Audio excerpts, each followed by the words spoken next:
आखिर क्यों एक माँ ने अपने बच्चे को छोड़ा घने जंगल में? चलिए जानते हैं। किसी गांव में एक किसान रहता था। उसकी शादी को काफी साल हो चुके थे, परंतु वह बेऔलाद था।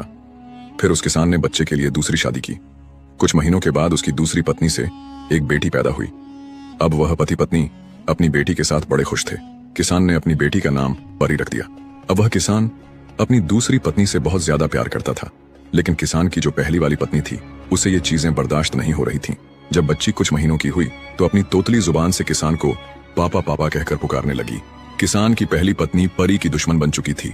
परी की माँ तो सारा दिन घर के कामकाज करती, लेकिन किसान की पहली वाली पत्नी किसान के साथ खेतों में काम करवाया करती थी। एक दिन किसान की दूसरी पत्नी खेतों से कुछ सब्जियां तोड़ने गई हुई थी।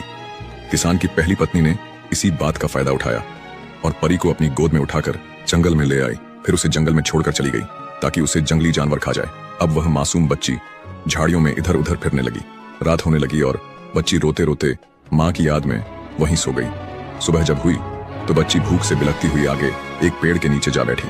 उसी पेड़ पर एक बंदरिया अपने बच्चों के साथ थी।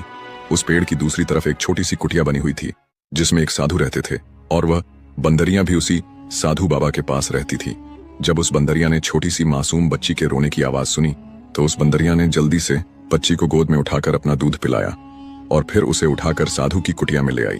तभी वह साधु बाबा, जो कहीं भिक्षा मांगने के लिए बाहर गए हुए थे, वापस अपनी कुटिया के पास आ गए। कुटिया के अंदर उन्होंने देखा बंदरिया की गोद में एक सुंदर सी प्यारी बच्ची है। साधु बाबा ने फौरन उस बंदरिया से बच्ची को अपनी गोद में लिया और सोचने लगे, पता नहीं यह किसकी बच्ची है और कहां से आई है।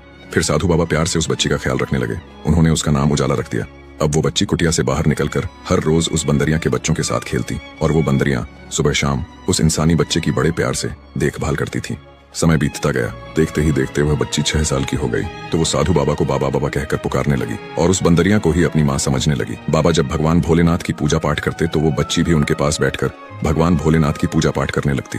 जब बाबा मंत्र पढ़ते तो वो बच्ची भी मंत्रों को पढ़ती। बाबा ने उस बच्ची को बहुत अच्छे संस्कार दिए थे। अब उजाला 16 साल की हो चुकी थी। वह पहले से भी ज्यादा खूबसूरत दिखने लगी थी और जंगल के जानवर, परिंदे और वो बंदरिया ही उसके दोस्त थे। वह बाबा और खुद के लिए और बंदरिया के लिए भोजन बनाती। एक दिन साधु बाबा उजाला से कहने लगे, बेटी, मुझे दूसरे शहर में भिक्षा मांगने के लिए जाना पड़ेगा। मैंने तुम्हारे लिए इस कुटिया में हर चीज का बंदोबस्त कर दिया है। इतना कहकर वो साधु बाबा वहां से चले गए। अब उजाला और बंदरिया ही उस कुटिया में रह गए थे। शाम को जब उजाला ने खाना बनाया तो पूजा पाठ करने का वक्त हो गया। जब वह भगवान भोलेनाथ की पूजा पाठ करने में व्यस्त थी तो बंदरिया के एक बच्चे ने पानी फेंक कर आग बुझा दी।